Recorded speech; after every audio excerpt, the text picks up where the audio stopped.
Welcome back. Telangana Bhavan లో మాజీ మంత్రి కేటీఆర్ మాట్లాడుతున్నారు. లైవ్ లో చూద్దాం. ఖచ్చితంగా మన నాయకుడు కేసీఆర్ గారని చెప్పక తప్పదు. తెలంగాణ అస్తిత్వ పతాకని మరి పతాకాన్ని హిమాలయాల స్థాయిలో ఎగరేసి ఒక ప్రజా పోరాటాన్ని నిర్మించి 14 సంవత్సరాల పాటు అప్రతిహతంగా పోరాటం చేసి రాష్ట్రాన్ని సాధించడమే కాదు, సాధించిన ఆ రాష్ట్రాన్ని అభివృద్ధిలో 10 ఏళ్ల తన పాలనలో అగ్రభాగాన పెట్టింది కేసీఆర్ గారు. మీ అందరికీ తెలుసు, మరి ఎన్నికలు ఎప్పుడొచ్చినా ఏ రకంగా వచ్చినా ఎదుర్కోవడానికి పార్టీ ఎప్పుడు సిద్ధంగానే ఉంటుంది. మరి ఇప్పుడు స్థానిక సంస్థల ఎన్నికలు వచ్చాయని చెప్తున్నారు, అది కూడా ఎదుర్కొందాం. ప్రజల మతిమరుపు మీద కాంగ్రెస్ పార్టీకి అపారమైన విశ్వాసం ఉంది. వాళ్ళు ఏమనుకుంటున్నారంటే, మేము ఎన్నికల ముందు చెప్పినవన్నీ ప్రజలు మర్చిపోయారు, ఎన్నికలకు ముందు ఏదైతే మేము అరచేతిలో వైకుంఠం చూపెట్టి ప్రజల్ని మోసం చేసి ఓట్లు తెచ్చుకున్నామో ఆ విషయం అంతా ప్రజలు మర్చిపోయారని చెప్పి కాంగ్రెస్ పార్టీ వాళ్ళు అనుకుంటా ఉన్నారు. ఎన్ని మాటలు చెప్పారో కాంగ్రెస్ వాళ్ళు మర్చిపోయారు, కానీ ప్రజలు మర్చిపోలేదు. అందుకే నిన్న ఒక వినూత్నమైన కార్యక్రమాన్ని తీసుకున్నాం.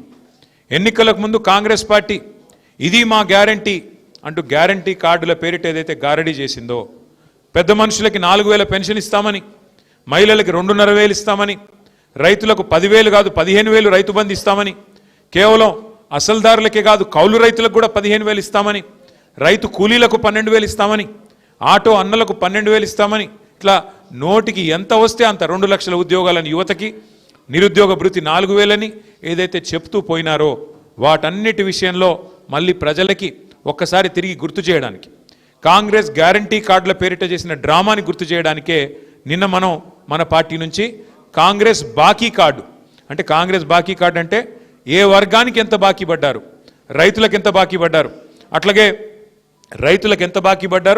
అట్లాగే మహిళలకు ఎంత బాకీ ఉన్నారు, అట్లాగే మన తమ్ములకి చెల్లెలకి ఎంత బాకీ ఉన్నారు, అట్లాగే వృద్ధులకి వితంతులకి పెన్షన్దారులకి ఎంత బాకీ ఉన్నారని చెబుతూ ఇవాళ కాంగ్రెస్ బాకీ కార్డు పేరిట రైతు భరోసా ఎంత బాకీ పడ్డారు, నిరుద్యోగులకు ఎన్ని ఉద్యోగాలు ఎంత బాకీ పడ్డారు, ₹1,00,000 కేసీఆర్ గారు పెళ్లికిస్తే కళ్యాణ్ లక్ష్మి పేరిట, షాదీ ముబారక్ పేరిట మేము తులం బంగారం ఇస్తామన్నారు. మరి ఇప్పుడు 8 లక్షల పెళ్లిళ్ళు అయినాయి, 8 లక్షల తులాల బంగారం బాకీ పడ్డాడు రేవంత్ రెడ్డి కాంగ్రెస్ ప్రభుత్వం. ఇట్లా ప్రతి వర్గానికి ఎంత బాకీ ఉన్నది ఈ ప్రభుత్వం అంటూ ఈ బాకీ కార్డులు నిన్నటి నుంచే ఒక ఉద్యమ రూపంలో ఇంటింటికి మనిషికి చేర్చడానికి మనం తీసుకున్నాం. నేను సోమాజిగూడలో నేను లక్ష్మారెడ్డి గారిని కోరుతా ఉన్నాను, రమణ గారిని కోరుతా ఉన్నాను, ప్రదీప్ చౌదరిని, ఇవాళ వారితో పాటు చేరిన తమ్ములందరినీ కూడా కోరుతా ఉన్నాం. మరి ఈ కాంగ్రెస్ బాకీ కార్డుని మనం ఇంటింటికి తీసుకపోతే ఇదే కాంగ్రెస్ పాలిట బ్రహ్మాస్త్రం అవుతుంది. వాళ్ళు చెప్పినారు ఎన్నికలకు ముందు అభయహస్తం అన్నారు, మమ్మల్ని గెలిపించండి మాది అభయహస్తం అన్నారు. ఇవాళ ప్రజలకు అర్థమైపోయింది ఇది అభయహస్తం కాదు, భస్మాసుర హస్తం, ఇది శూన్యహస్తం, దీనివల్ల ఒరిగేదేం లేదని అర్థమైంది. ఈ 24 నెలలు చూసుకుంటే మీరు గుర్తు తెచ్చుకోండి, ఈ 24 నెలల్లో 22-23 నెలల్లో కాంగ్రెస్ ప్రభుత్వం వచ్చిన తర్వాత కొత్తగా ఫ్లైఓవర్లు వేయడం కాదు, కొత్తగా అండర్ పాస్లు కట్టడం కాదు, గతంలో మనం కట్టిన 42 కేసీఆర్ గారి ప్రభుత్వంలో 42 ఫ్లైఓవర్లు అండర్ పాస్లు హైదరాబాద్లో నిర్మాణం చేసుకున్నాం. కొత్తగా ఒక్కదాన్నైనా వీళ్ళు కట్టారా, కొత్తగా ఒక్క ఇటుకన్నా వీళ్ళు పెట్టారా?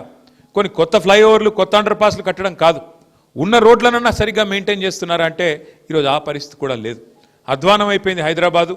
అందుకే ఇవాళ హైదరాబాద్ ప్రజలు ఏ రకంగానైతే 2023లో మరి మన మాగంటి గోపీనాథ్ గారు ఆనాడు హైదరాబాద్ నగర శాఖ అధ్యక్షుడు, జిల్లా అధ్యక్షుడు, వారి నాయకత్వంలో మరి ఒక్కటంటే ఒక్క సీటు కూడా కాంగ్రెస్ పార్టీకి ఇవ్వకుండా ఆనాడు అన్ని సీట్లలో కూడా మననే గెలిపించారు హైదరాబాద్ ప్రజలు. రేపటి రోజున కూడా నాకు విశ్వాసం ఉంది, తప్పకుండా మన అభ్యర్థి మాగంటి సునీత గోపీనాథ్ గారిని కూడా జూబ్లీహిల్స్లో కూడా మీరు తప్పకుండా మంచి మెజారిటీతో గెలిపిస్తారన్న విశ్వాసం నాకుంది.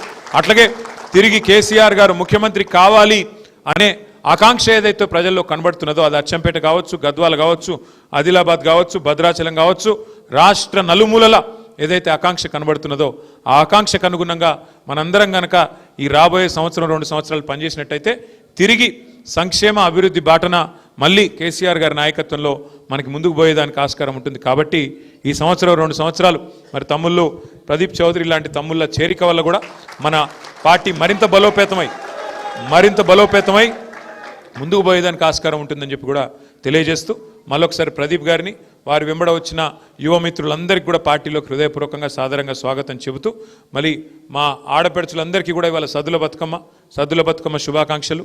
మరి 2-3 రోజుల్లోనే దసరా కూడా రాబోతా ఉంది. దసరా శుభాకాంక్షలు కూడా మీ అందరికీ కూడా తెలియజేస్తూ జై హింద్, జై తెలంగాణ, జై కేసీఆర్. Thank you.